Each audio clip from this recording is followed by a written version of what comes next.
Bismillahirrahmanirrahim. Assalamu alaikum wa rahmatullahi wa barakatuh, everybody. And welcome to Dubai. Inshallah, a few hours will be in Mecca, bi'idhnillah ta'ala, the best place ever.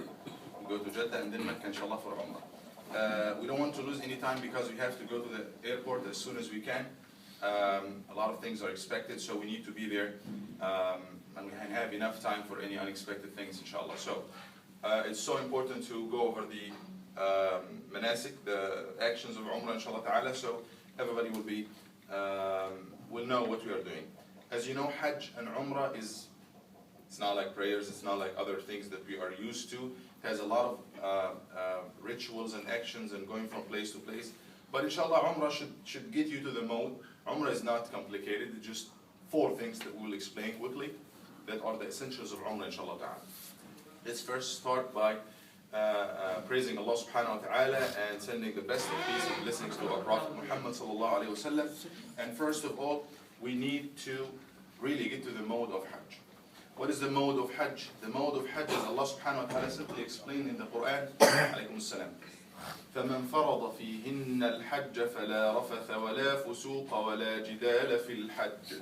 Whenever you intend to go and make Hajj, you are in the state of like getting to the state of making Hajj. فَلَا رَفَثَ. That's any talk, there's no talk whatsoever about the things to happen between men and women. وَلَا فُسُوقَ. Anything that's useless, anything that's not beneficial. وَلَا جِدَالَ فِي الْحَجِّ. And no argument. No argument in Hajj. One of the most important things also that's needed in Hajj is patience. Patience. Brother Farhan can talk to us a little bit about patience in a few minutes before we start showing you the actions of Umrah, inshallah. Patience is, as the ayah says, وَتَزَوَّدُوا فَإِنَّ خَيْرَ زَادِ التَّقْوَى. Take your provisions, the best provision is that of taqwa. So the 2 things you'll need in Hajj is taqwa and patience, and a healthy dose of patience particularly. You'll find there's 5 million people coming into one place at one time, all trying to do the same thing at the same place. So you'll find you'll find many difficulties, and everybody's Hajj experience is different. Everybody has different things that will happen to them. No matter what group you go with, no matter what group you go with, you go the most expensive $30,000 VIP package when the Kaaba is like right next to you and the Jamaat right next to you, you will have problems. The difference is that when you're going to answer the call of Allah Ta'ala, we're all going to Hajj for one purpose. Why are we all here? What's the purpose? What we came for? We're seeking freedom from hellfire, we're seeking acceptance from Allah subhanahu wa ta'ala, and answering the call of Allah on the tongue of Ibrahim, وَأَذِّن فِي النَّاسِ بِالْحَجِّ. So we're coming physically, we're coming to the house of Allah, we left everything behind, we left our families, many of us, we left our jobs, we left our work, our homes. But physically we're here, but if the heart is not responding, then it's not really a response. So your heart has to be just as present as your body is, meaning you have to be concerned, is Allah going to accept you? Is Allah going to accept your dua, your adhkar? Are you coming with the right mindset? Because as the hadith says, Al-Hujjaj wal-Ummar, Wafdullah, da'ahum fa'ajabu. That they're the delegation of Allah, they're the guests of Allah subhanahu wa ta'ala. That Allah has called them and they answer the call. So all of us, inshallah ta'ala, are guests of Allah subhanahu wa ta'ala. And that idea that you're going to not any king from this world, you're going to Malik al-Muluk, the king of all kings. The Lord who we've worshipped our whole lives, we're going to His house. He says, وَطَهِرْ بَيْتِي. He called the Kaaba His house. So you're going to the house of Allah. And you're a guest of Allah. And everyone there is a guest of Allah. So no matter what you face, no matter what you see. Today we had just a small taste of what's going to come. Going out, when we're at the hotel, going at the airport, going to outside and it's hot, then we have to come back, then go back again. That, brothers and sisters, is just a small test of what's a taste of what's coming. If that's going to bother you, then we have to work on ourselves a lot. Because patience you're going to need. We may spend 10 hours in Jeddah before we get a bus. Your bus may break down. Somebody's his AC may not work. You may not have a hotel. The hotel gets cancelled. Things will happen. And that's why as soon as we enter the ihram on the plane, and we'll talk about that, you'll start saying the talbiyah. Labbaik Allahumma labbaik. And that's going to remind you that I'm here for you, O Allah, and no one else. Labbaik la sharika laka labbaik. I'm focused on you. You have no partners, meaning I am not going to let any distractions come into my way. You've invested $8,000, maybe more. You've left, how many of you this is your first time doing Hajj? Pretty much everybody. Hajj is a once in a lifetime journey. Don't let somebody pushing you. Don't let somebody cursing you. Don't let a cancellation of a bus or waiting 10 hours in line or whatever spoil this journey. This is it. You may not ever come here again. And this is your once in a chance. The Prophet said that the reward for the one who makes Hajj, Hajj mabrur, laysa lahu jaza'un illa al-jannah. This is your chance at paradise. That's it. Don't spoil it. Don't lose it. You've invested too much. This is too important to you to lose your Hajj, to mess up, to argue like the Shaykh said, or to curse, or to get angry, or to start saying bad things. And you'll find people, and if you find this, tell them, don't. Look, if something goes wrong, somebody will start talking to their friend. Oh, this is disorganized, this is this. And you start spreading negativity. Don't do that. Don't do that. Be positive. Be very positive. Be positive about every experience, because look, you are the guests of Allah at His house in the best 10 days of the year. The most rewarded and loved days of the year to Allah, 10 days of the Hijjah. So no matter what happens, even if you go through some tests, you are the guest of Allah at His house. It doesn't get better than that. It doesn't get better than that. So don't let any negative thing distract you or pull you away. And then one of the things that, one of my teachers said is, in Hajj, remember this: no fikr, just dhikr. No fikr, just dhikr. So when the bus breaks down, the AC doesn't work, you don't have a hotel, you don't have a tent, you could think about it. You could say, I paid $8,000, I did this, I want my rights. Don't do that. No fikr. Don't think about any of those, just dhikr of Allah. Oh, subhanAllah, alhamdulillah, la ilaha, Allahu akbar. Just remember Allah subhanahu wa ta'ala as much as you can. So patience, brothers and sisters, is the critical component to keep your Hajj, to be successful and be accepted. Don't lose it for anything. Don't lose your Hajj for anything. It's not worth it.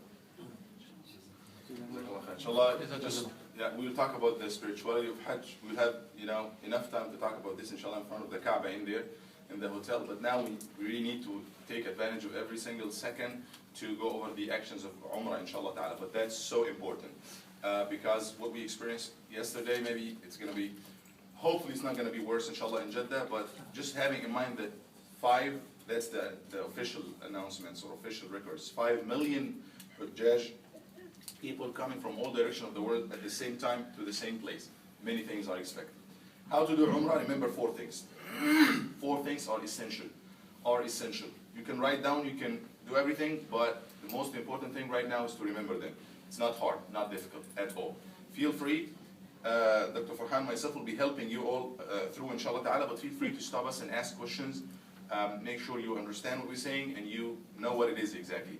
Remember, 4 essential things. We'll be talking about a lot of other things to do, but you don't want to miss these 4 things. Number 1 thing is, anybody knows? All of us study the Torah. Intention. To make the intention. There is no action in Islam without intention. What you're going to take from the action is based on the intention. Intention of Hajj is kind of different. Let's see, please. Intention of Hajj, the first essential thing is intention. And by making the intention or announcing the intention, you get to the state of ihram. Where, when, how to do it. We do the intention at the miqat. There are like 5 mawaqit stations around Kaaba, around Mecca. Happen to be like cities. In our case, they will let us know in the aeroplane. So what we're going to do is we will get ready to announce the intention in the aeroplane when they let us know that it's time to do it now, because we'll be flying by the city that anybody who is coming from this direction is supposed to have the intention by. Come on, please. Have a seat, inshallah. So the intention and getting to the state of ihram. In order for you to get to the state of ihram, and again, please feel free to stop me at any time and ask any questions. To get to the state of ihram, you do a few things.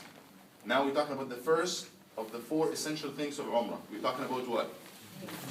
Making the intention, or you can say making ihram, getting to the state of ihram. The most essential thing is to announce the intention at the place that you're supposed to do it from. Announce it by tongue or in a half? Announce it, yeah. We'll talk about all the details, inshallah. You announce it by tongue.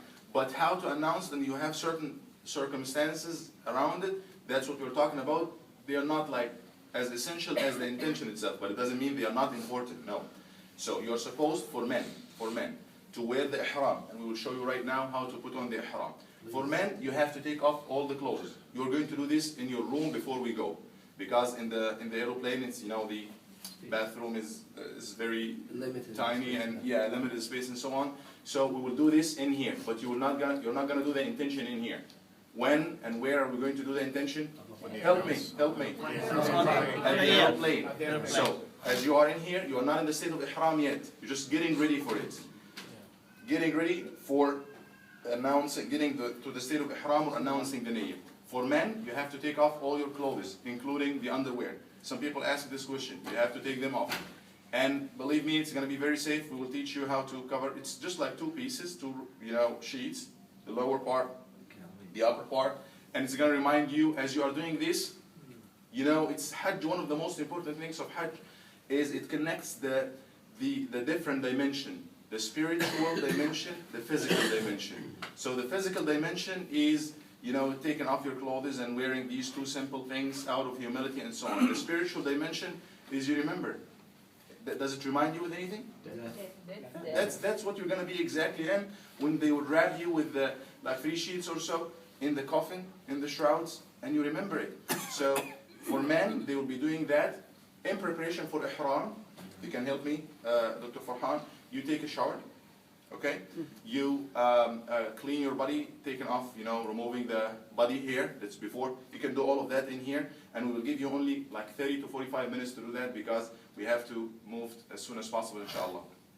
Clean your body, take a shower, remove the hair, all of these things, clip the nail if you want, and make sure you are clean because you are, as Dr. Farhan said, wafdullah, delegate of Allah, visitor of Allah, group of Allah subhanahu wa ta'ala. You're going to the house of Allah, وَطَهِّرْ بَيْتِ, it should be clean, and the visitors are clean, and so on. So you are preparing yourself to get to this stage. You may also put some perfume for men before ihram, because after ihram it's going to be prohibited. You cannot put it anymore. So you can have some perfumes under your armpits and stuff like this. And we will show you how to put the ihram. You can do it quickly because it's time to do that. It's very simple. Don't panic or anything, especially since most of you is the first time for you. Yes?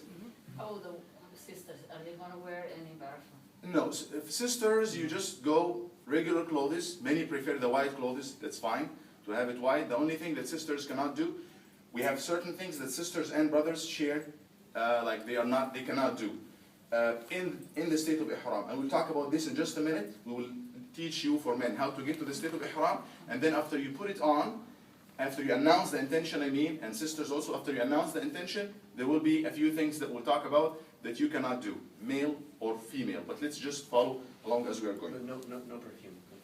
Yeah, no perfume as far as this point, because for women, when they go outside, they are not supposed to wear perfume. Okay, thanks. Right? At this point, we will talk about this, but I'm trying to be, follow the chronological order if you want. This is the lower part. You put it first. It's called the izar. And you have the rida, the lower part, the upper part. Definitely you will take off all your clothes and you'll do it in the bathroom, and you have to do this. You will do it many times to come during the time of Hajj. One time now and then another time in Hajj.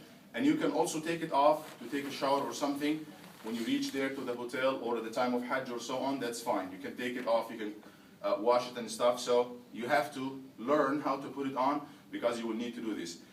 We have different ways, and I'm not going to make it complicated for you. You can just put it the regular way. All you have to make sure is the navel to the knee is covered for men, because that's the awrah for them. From navel to knee, many people they take it, to the bottom below the navel. That's not right. So the very simple way to do it, common ways, just wrap it around your waist, and you should be good. One, let me just show it to you first. Just very simple, and you put it this way. And I'll teach you how to get it, rid of the money belt and stuff, because you don't really need it. That's at the end, inshallah. That's the very common way. The only problem with this is it's going to be very tight for you to move. It's going to be kind of tight for you. But you can also work around it by, making it kind of loose a little bit so you can move. I just put it like this, but you can tug it like 2 or 3 times so it will be stronger, and it's not gonna come down. Just tie it, or tug it like 2 times or so. Believe me, it's not gonna go nowhere. Even if the entire Hujjaj in the Haram pull you, it's not gonna go nowhere. So many people are like, you can also use safety pins and all of these things, fine. Help if they suck with that will help a lot. Yes, if you kind of suck your belly or something as you're putting it and then release it. But the thing is, it's going to be very tight. It's going to be very tight. It's going to hold it, but it's going to be tight to you. You need to be also comfortable as you're moving. That's the most common, regular way. Just pay attention that as you're putting it on, if you put it in a bathroom or something, because it's loose and it can touch the ground, can catch any najasa or anything, you don't want this to happen. So always make sure it's above. The more sophisticated way that I do it is you have it like this, all the way like this. Hold this around your hand so it will not touch the ground, and take this and kind of bend it or put it like that, and that will give you some kind of, you know, flexibility to move later on. Then you're gonna get this side. Excuse me, I have some kind of sore throat. You're gonna take it around wherever it reach, and just put it like that. That will help you. Just move it a little bit. This area that we put in here, we're gonna give you a lot of freedom to move. If you have, anybody got a wallet, cell phone, or anything? Yeah. You can put all your stuff in here, and you don't need anything. That's probably this, you know, have a cell phone and wallet, that's what you will need. You put them in here. One time.